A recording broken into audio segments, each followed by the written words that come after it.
I pulled into the driveway just before 5 and stopped at the sight of a cream-colored SUV I had never seen before, parked straight and comfortable like it belonged there.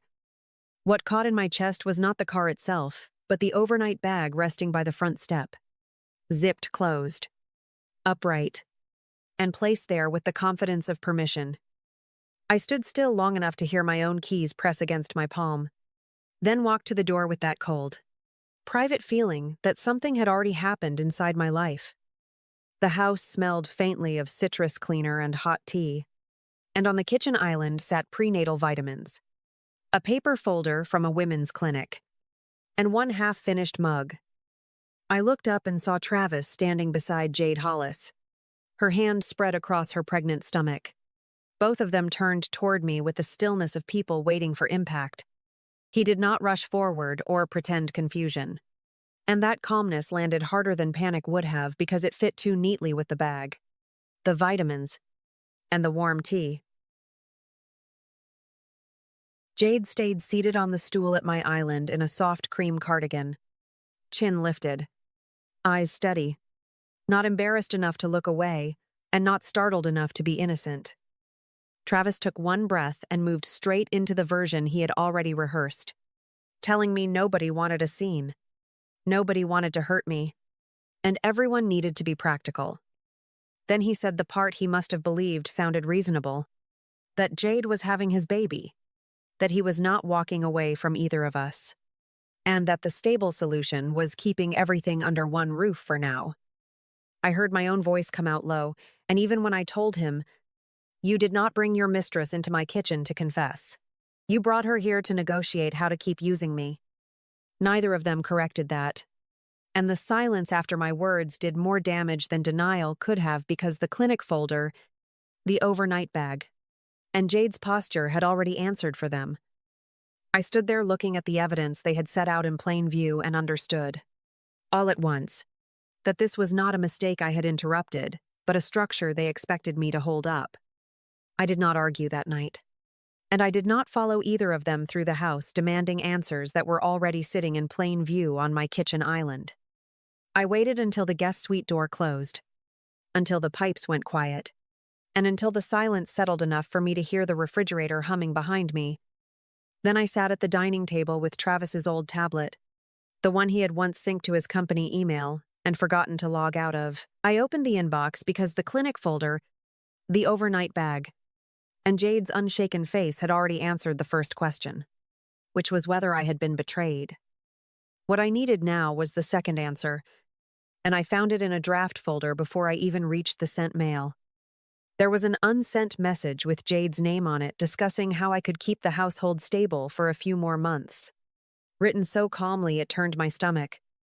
Another thread laid out timing around a line of credit application, vendor season, and the need to avoid finalizing a divorce before certain approvals cleared and certain contracts closed. I kept reading and found invoices billed through Boone Spatial Works for furniture delivery and rush transport, except the destination was a furnished rental in Uptown.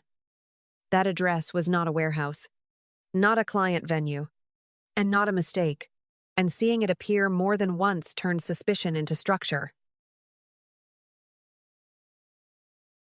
I pulled up my old calendar and matched those charges to the business trips Travis had used to explain late nights, early flights, and weekends that somehow belonged to work. Once the invoice dates lined up with hotel confirmations and those lined up with messages about keeping me calm, the last soft part of doubt inside me disappeared.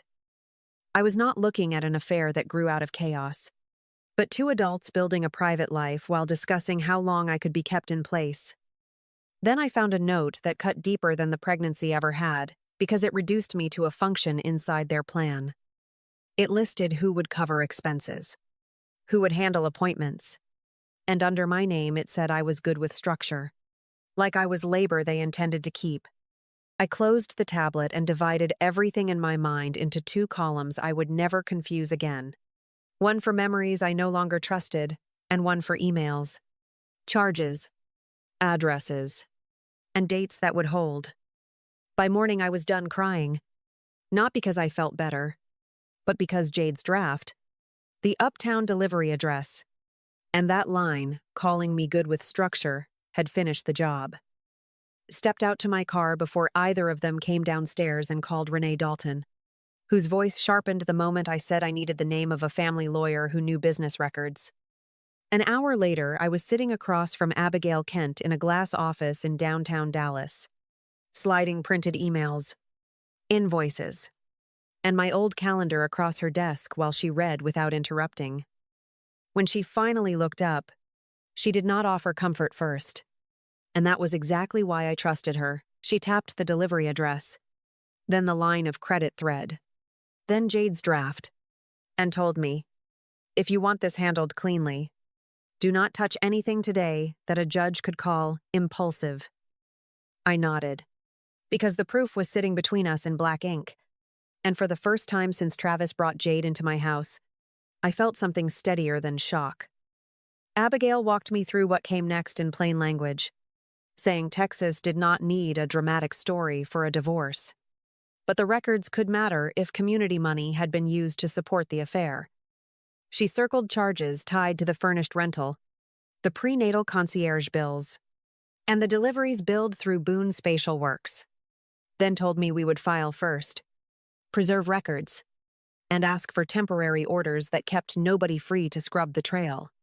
Hearing the words file first while her pen rested on those invoices changed the shape of the morning, because it turned what Travis thought was private into something organized, dated, and ready to survive him.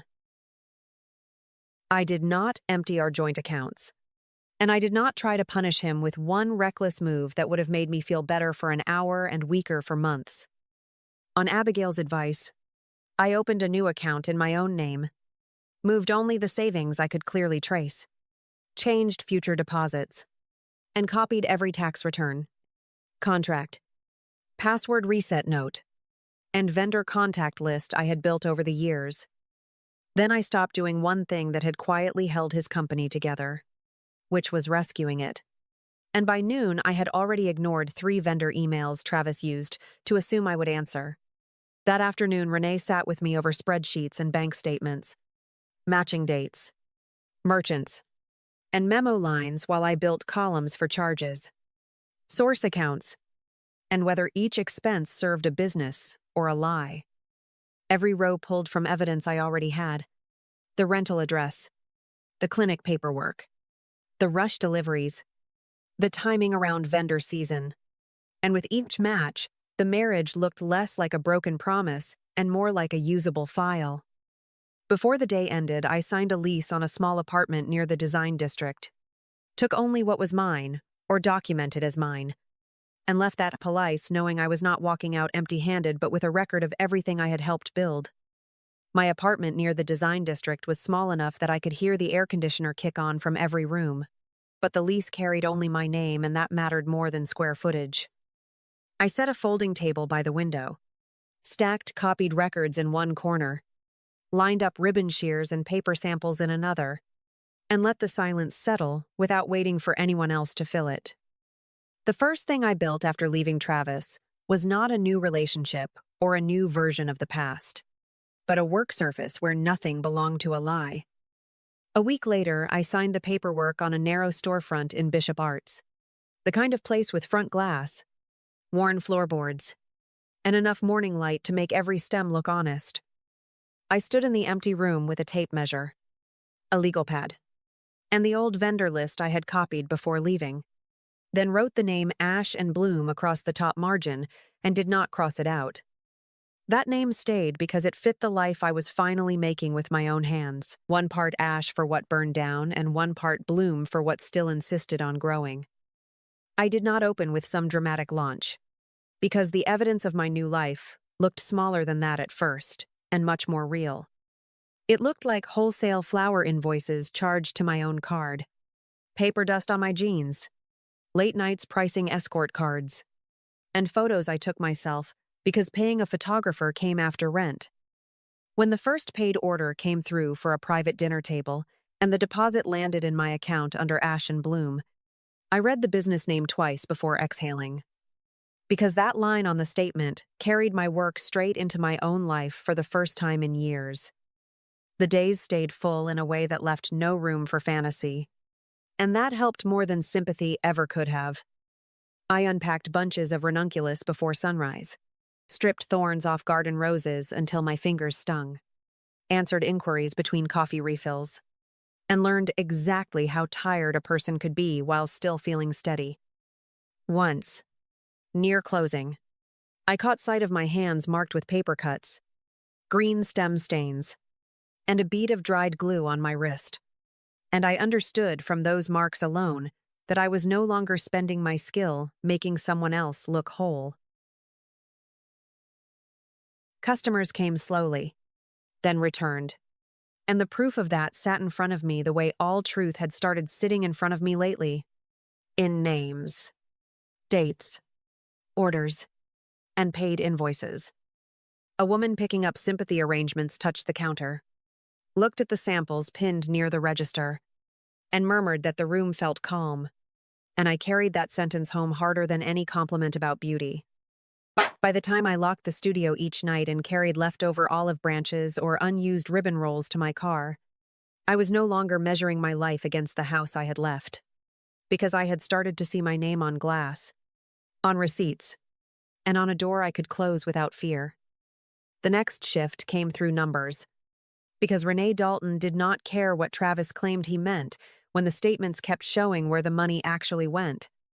She sat across from me at the folding table in my apartment, highlighting vendor hospitality charges, rush material fees, and client gift lines that matched none of the jobs I remembered touching. When she traced those entries back to the same uptown rental, the prenatal concierge bills, and deliveries that never reached a venue, the affair stopped looking private and started looking billable. Those charges mattered because they did not come from some separate fantasy account Travis had built off to the side without touching our real life. They ran through business activity, company cards, and money tied to the marriage. And every line Renee marked carried the same quiet insult as Jade's draft on the tablet. I watched her build the spreadsheet by date, merchant, source account, and purpose. And once those columns filled in, there was nothing left for Travis to hide inside except tone. The social cracks started showing when Travis tried to protect himself the way men like him always do, which was by pushing confusion downhill toward people with less power. Miles Turner called Abigail first and then agreed to speak after Travis began blaming staff for missing inventory and bad billing. And even over the phone, I could hear how tired he was of carrying someone else's mess. He sent delivery logs, inventory sheets, and internal emails proving custom pieces billed through Boone Spatial Works had been redirected to Jade's rental instead of any client site. That changed the shape of everything because in Dallas event work, people do not need a scandal headline to stop trusting you once the paperwork starts contradicting your face. Vendors talk, fabricators compare notes, and clients notice when timelines slip. Excuses multiply, and the same owner who promises polish cannot explain where the materials went. Jade felt the shift too, because the woman who walked into my kitchen like she belonged there was now attached to invoices, routing sheets, and a furnished address that kept resurfacing in every clean summary. Travis called me once the pressure started closing in and used the baby like a shield, saying I was blowing this up and hurting innocent people. I let the silence sit there, because the records on Renee's spreadsheet, Miles's logs, and the preserved emails had already narrowed the truth down to 2 adults who made a plan and funded it. After that, Abigail handled every response in writing. And once everything moved through counsel, dates, attachments, and sworn positions, the life Travis had tried to split into separate worlds began collapsing into one record. The first settlement offer arrived in a thin email with a thick attachment, and the numbers told me immediately what Travis still believed about me. He believed I would look at one clean payment, one confidentiality clause, one fast signature line, and decide peace was worth more than proportion. Abigail read the proposal once, slid it back across her desk, and said he is pricing this like you are still the woman who keeps things running quietly and leaves grateful. The amount was too small for the years I had covered his blind spots, too neat for the records already sitting in Discovery, and too confident for a man whose invoices kept circling back to Jade's rental. Buried in the language was the real offer, which was not money but disappearance. A request that I take less, speak less, and make his future easier to explain. I felt the old version of myself flicker for 1 second at the thought of ending it fast, then disappear the moment I looked again at the spreadsheet Renee built and the logs Miles had turned over. Jade made her move at the same time by floating a softer story through people in the event circle. A version where I was bitter, dramatic, and unwilling to handle adult complexity with grace. The problem with that story was that it had to compete with dates, routing sheets, vendor messages, and charges billed through Boone Spatial Works that kept landing at the same furnished address. Abigail answered their offer with the only thing either of them had never respected in me, which was structure. Attaching the Uptown invoices, Jade's draft, the line of credit thread, and a reimbursement claim built from traced community funds. That was the point where Travis's confidence stopped sounding like authority and started sounding like strain, because every defense he tried had to squeeze past documents with his own timeline on them. A vendor review meeting for the coming wedding season forced the problem into daylight when questions hit Boone Spatial Works about inventory gaps, billing discrepancies, and custom pieces logged as delivered with no matching venue intake. I was not in that room, but I did not need to be, because the same paperwork he thought would pressure me into a quick signature was now pressing back on him in rooms that paid him. Jade began pulling away once the money looked unstable, and the polished future she had entered through my kitchen started showing its true frame underneath. Travis sent me a message late that night saying, "You are taking this too far," and I stared at the screen long enough to feel how different those words sounded now that the evidence was no longer living only inside my head. He had not lost me on the day I walked out of the house with my files and my records, because he lost me later, on the day he learned my silence had been building something stronger than his version of the story. Nearly a year after I left, Ash and Bloom hosted its first private bridal showcase, and every table in the studio carried work that had passed only through my hands. Hellebores opened low across linen. Hand-pressed menus caught the candlelight, and the paid invoices stacked in my office said more about my life than any apology could. When the front door opened and Travis stepped inside, I recognized him immediately, but nothing in me moved toward him anymore. He looked thinner than I remembered, tired in the way men look when charm stops covering the damage underneath and every room starts answering back with consequences. I had already heard enough through counsel and paperwork to know vendor relationships had thinned. Jade had left Dallas, and Boone Spatial Works was no longer protected by momentum. He stood near the entry with his hands half open and told me he had made the biggest mistake of his life. But the words landed flat against the life built around me. I let him speak because the studio itself had become the cleanest answer I could give. With my name on the glass, my work on the tables, and my records in order. He told me he finally understood my value, that he had been selfish, that losing me had shown him what mattered. And I heard in every sentence how late truth becomes once it is forced by loss. Then I told him, "You did not miss me when I was beside you, Travis. You missed the structure you stood on after it finally stopped carrying you." He shut his eyes at that, and for 1 second I could see the exact place where his version of our marriage had broken beyond repair. I did not raise my voice when I told him I was never going back to a life that needed lawyers, spreadsheets, routing logs, and preserved emails to prove I was a person. He nodded like a man receiving terms from reality instead of mercy from a woman. And when he walked back out, the door closed softly behind him. After that, everything settled where it belonged, which felt less like revenge than order finally catching up to every name and document already attached to the truth. Miles moved on cleanly. Renee stayed exactly what she had been from the beginning.